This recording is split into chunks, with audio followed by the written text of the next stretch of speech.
Our Lady showed the visionaries how much souls suffer in purgatory, causing them great anguish.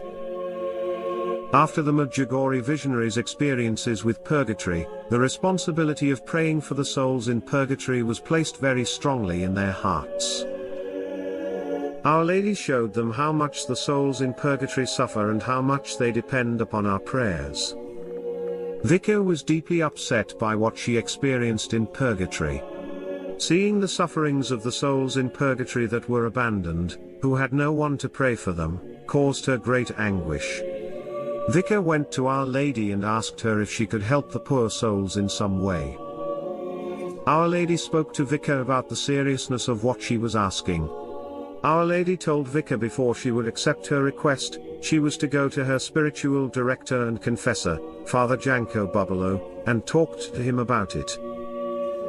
Father Bubalo asked Vicka to pray and fast for 3 days, so that she might have the strength and perseverance to accept whatever suffering or sacrifice she might be given to help the poor suffering souls in purgatory. After praying and fasting for 3 days, Father Bubalo gave Vicka permission to sacrifice for the suffering souls. Almost immediately after Vicka spoke to Our Lady about this, she was stricken down with a brain tumor, suffering greatly with severe pain, lapsing into deep comas that would last for hours. Vicka accepted this sickness and suffering with great joy, knowing that she was helping the souls in purgatory that were suffering so greatly and in need of our prayers to get to heaven. Documentation, multiple medical exams, X-rays, etc. showed unequivocal evidence of an inoperable brain cyst. Nothing could be done. Vicka did not even want to go to the doctors. Finally, after Jakov and others pleaded for Vicka to go to the hospital in Zagreb, Our Lady told Vicka, it is necessary to send Vicka to Zagreb.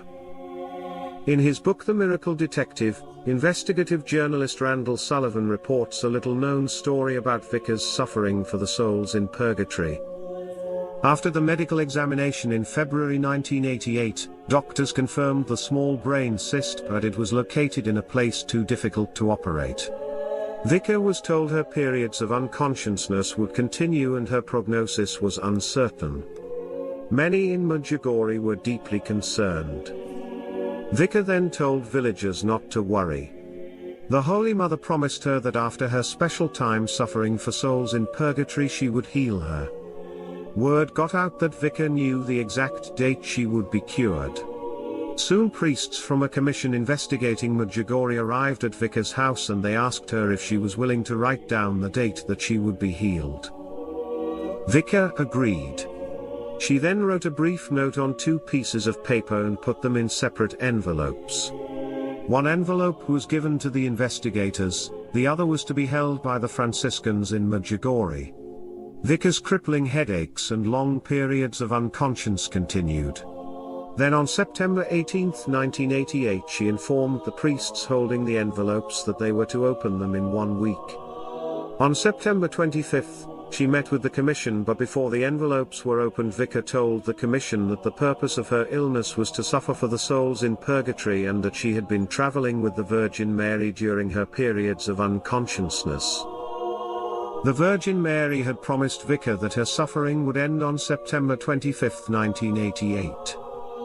The priests opened both envelopes and to their astonishment, Vicka's brief note stated that her suffering would end on September 25.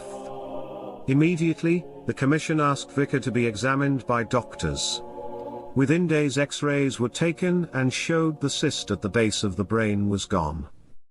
Vicka said only that she no longer felt ill and suffered neither headaches or blackouts since September 25. Our Lady is calling. God bless and thank you for watching Mystic Post TV.